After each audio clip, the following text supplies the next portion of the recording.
Hi, 7th graders. We're on lesson 12.1, which starts on page 632 in your textbook. Our lesson is counting outcomes, and our learning target is counting outcomes by using a tree diagram or the fundamental counting principle. Okay, so first, before we start, we need to make sure what our vocabulary words are and what they mean. An outcome is any one of the possible results of an action. An event is an outcome or a collection of outcomes, and a sample space is a set of all possible outcomes. So we're going to do a tree diagram down here, and I will explain more what each of these words mean. Okay, so one way to organize our outcomes and to make an organized list is to make a tree diagram. So if we are at a banquet and we have these menu options, we can see that we can either choose between soup or salad for appetizer, beef, chicken, or pasta for main dish, and then cake or pie for dessert. So we want to make a tree diagram to show all of the meal outcomes possible. So for appetizer, we can choose either soup or salad, and this is the way that we make our tree diagram. We're going to list all of our outcomes, or first of all of the events. So an event, back up to our vocabulary words, is soup or salad. So that's an example of an event. Okay, also would be beef, chicken, or pasta. So here we can see we can choose soup and then beef, or soup and then chicken, or soup and then pasta. And then we could also choose soup or salad and then beef, salad and then chicken, or salad and then pasta. So now then between our desserts we can choose cake or pie. So as we can see then, our outcome, so these are a list of all of the outcomes.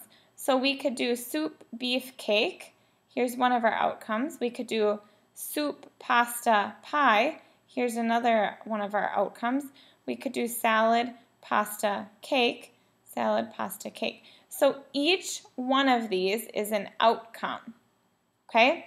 Each one of these alone, soup or chicken or beef or pie, is an event, something or something that we can choose or something that could happen.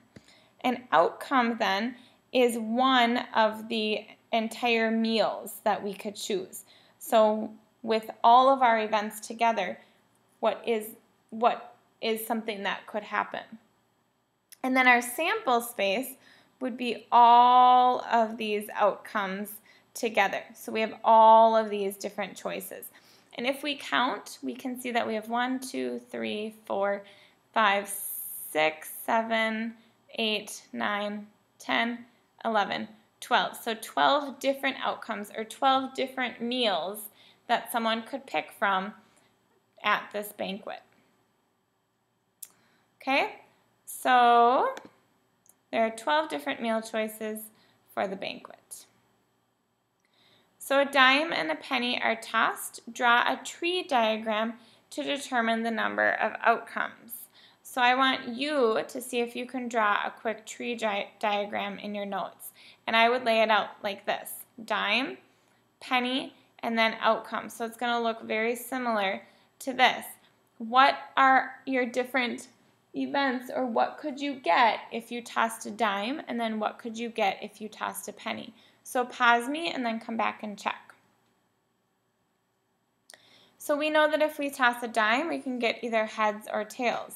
So here's my start of my tree diagram. We can get heads or we can get tails. Then if we toss a penny, we can also either get heads or tails. So then if we look at our outcomes, we could get heads, heads. We could get heads, tails. We could get tails, heads, or we could get tails, tails. So we have 4 different outcomes. So we always have first in our tree diagram one of the events and the different things that could occur, and then the second one, and if there's a third one. And obviously the more options or the more different events that we have, then the more outcomes and the bigger our tree diagram will be. So we can also find the total number of outcomes by multiplying, and we can use the fundamental counting principle to figure this out. So I would write this definition down instead of this one up here. So the fundamental counting principle, we would multiply the number of outcomes for each event together to get the total number of possible outcomes. So if we think of back to our flipping our dime and penny, so one of the events would be flipping the dime, one of the events would be flipping the penny, and then remember the total number of possible outcomes was how many different options there were to get heads, heads, heads, tails, tails, tails, or tails, heads. So use the information at the left to determine how many different infield teams are possible when one player is selected for each position. So for the 2007 MLB All-Star Game, 14 players were nominated for each position in the infield: first base, second base, shortstop, third base, and catcher for the American League. So 5 different positions in the infield, and there was 14 players nominated for each position. So there's 14 choices for each position. We're going to use the fundamental counting principle. Because we have 14 choices for each one, we're going to multiply 14 together 5 times. So we can pretend this is first base, second base, shortstop, third base, catcher, and we have 537,824 possible infield teams. Okay, a restaurant offers a choice of 3 types of pasta with 5 types of sauce. Each pasta entree comes with or without a meatball. How many different entrees are available?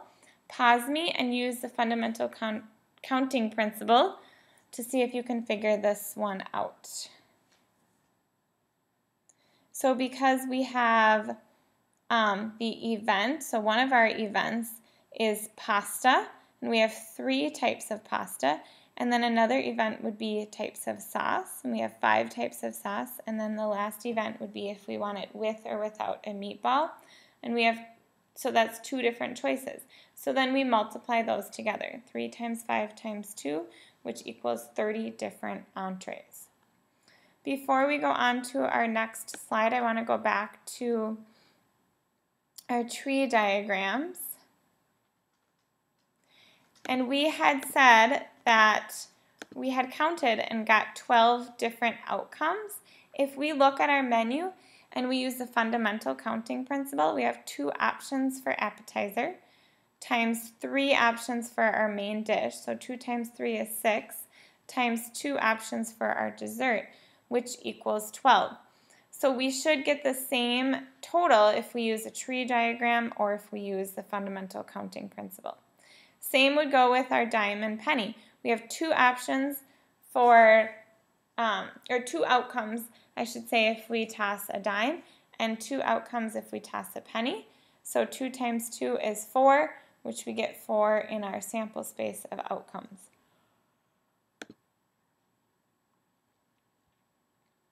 Outcomes occur at random if each outcome is equally likely to occur.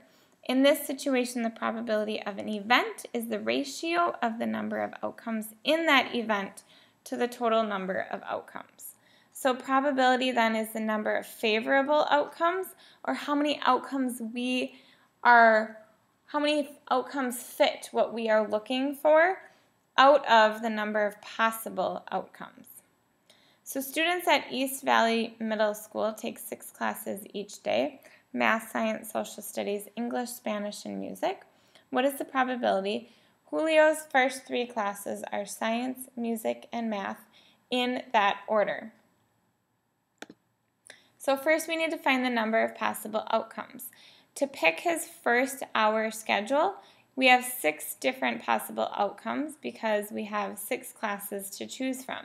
So first we have 6, then we have, so for second hour we have 5 classes left to choose from, and then third hour we have 4 classes left to choose from. because by third hour, we've already taken out 2 classes for first and second hour. So 6 times 5 times 4 equals 120. There are 120 possible outcomes, but, there is one way Julio's classes can be science, music, and math in that order, because the only way then is science, music, math. So we would write it as P and then science, music, math in parentheses. We would read this as the probability of science, music, and math is 1 over 120, because 1 is the number of ways that it can be in that order, and 120 is the number of possible outcomes.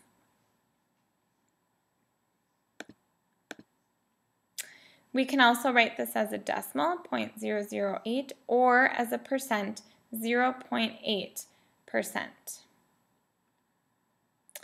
2 number cubes are rolled. What is the probability that the sum of the numbers on the cube is 12? So we'll do another one together.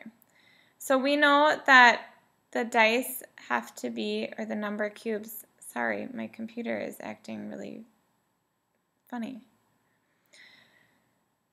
We know that 2 number cubes rolled have to be 6 and 6 to get to 12, because it only goes up till 6, and 6 and 6 are the only 2 numbers added together to get to 12. So we can write the probability of sum of 12. Well, if we think of the first number cube rolled, we have 6 possible outcomes, because there's 6 numbers, and we have 1 outcome that could be 6. So it would be our favorable outcome, because we're only looking for a 6. And then same would go with our second cube. 6 possible outcomes, because there's 6 numbers, but only 1 of them is 6, and only 1 is what we're looking for. And then we multiply together. 1 times 1 equals 1.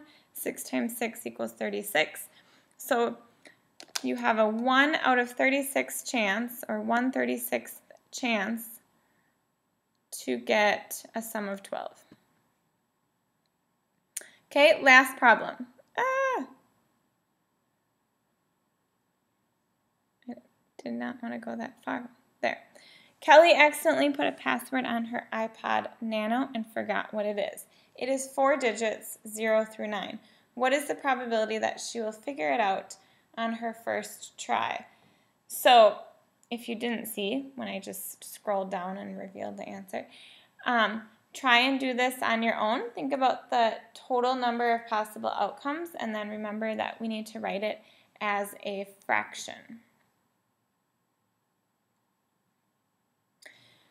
So between the numbers 0 and 9, there's 10 digits. So there's 10 possible outcomes, or 10 possible options for her password to be for each of the 4 digits. So we would go 10 times 10 times 10 times 10 to get 10,000. So there's 10,000 possible outcomes for